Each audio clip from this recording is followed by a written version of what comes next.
Hey guys, welcome to our channel. Today we're going to make this rich and creamy North Indian delicacy called Paneer Butter Masala.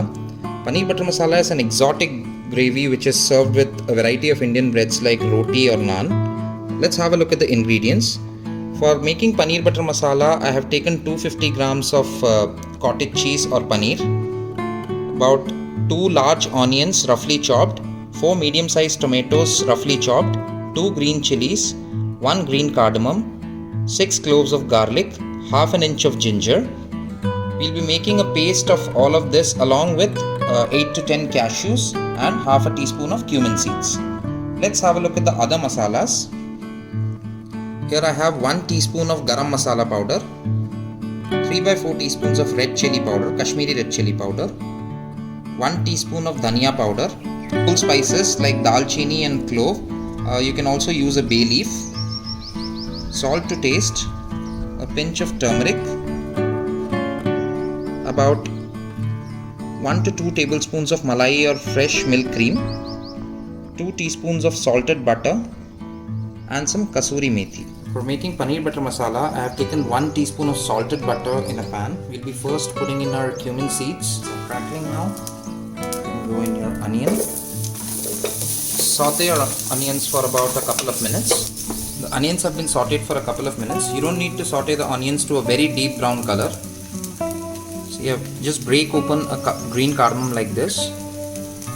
Along with your green cardamoms, go in your garlic and ginger. If you have a ginger garlic paste in your home, you can use that also. Now allow the raw smell of ginger garlic to disappear. It should take about a couple of minutes. Green chilies, break them into 2. You can add in your tomatoes now.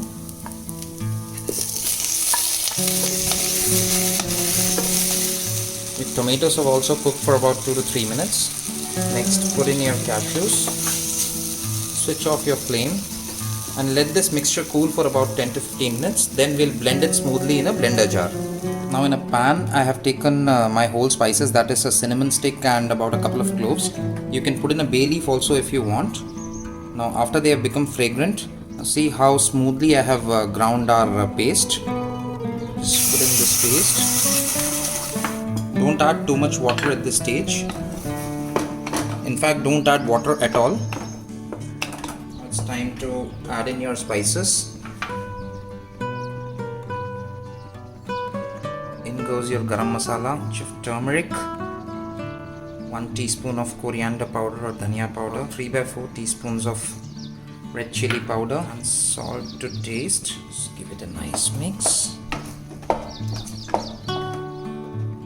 And allow your gravy to cook nicely for about 8 to 10 minutes, stirring at intervals.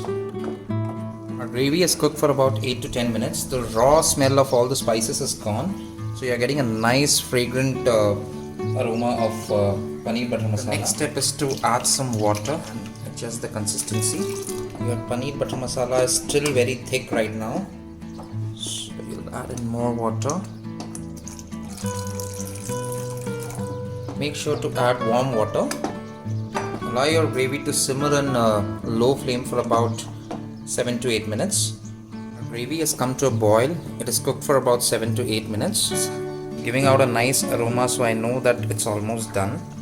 So what you can now do is a dollop of butter, because it's paneer butter masala. Sprinkle some kasuri methi over this. Cover and let it cook for 5 more minutes. Our gravy has come to a nice boil. The aroma is magnificent. Put in some chopped coriander leaves. Now add in your cottage cheese or paneer. Paneer butter masala is ready to serve, guys. Our paneer butter masala garnished with fresh milk cream and coriander leaves is ready to be served with roti, lachha paratha or butter naan, guys. I wish technology could evolve to a point someday wherein I could also show you the aroma along with the picture. Thanks guys, thanks for watching the video and please do subscribe to our channel.